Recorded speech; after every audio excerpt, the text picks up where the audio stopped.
United States took an important moral stance at the Security Council because what was fundamentally flawed was the resolution, which, by the way, was submitted by Algeria. Algeria is a country that has very close ties with Iran, that is spreading trouble in North Africa, has a very tense relation with Morocco. Morocco is a strong ally of Israel. Algeria, of all countries, submitting such a resolution, which, as you said, as your report said, called for the liberation of the hostages. But what would liberate the hostages? Hamas doesn't want to free them.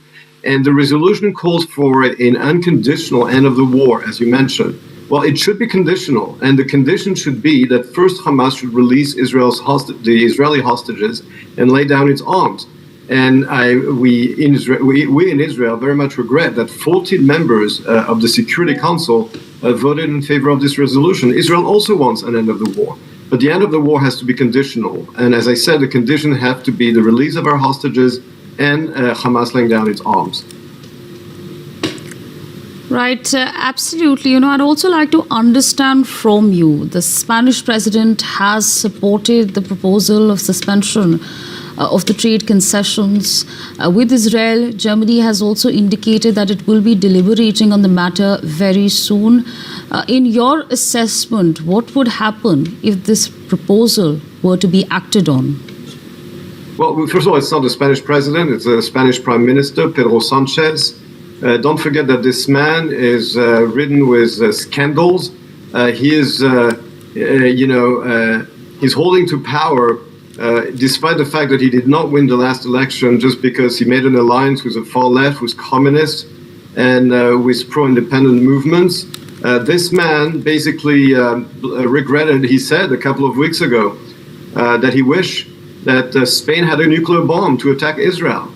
He encouraged hooligans to attack Israeli athletes who took place in the racing tour in Spain. This man is completely insane. He has an obsession with Israel. He's very radical. By the way, he was not even invited by President Trump to the White House last month when President Trump has all his NATO allies around his table at the White House because Sanchez is a radical. So we really don't care what Sanchez says. And by the way, Israel's military ties with Spain are really very minimal. Spain depends on Israel militarily more than the other way around.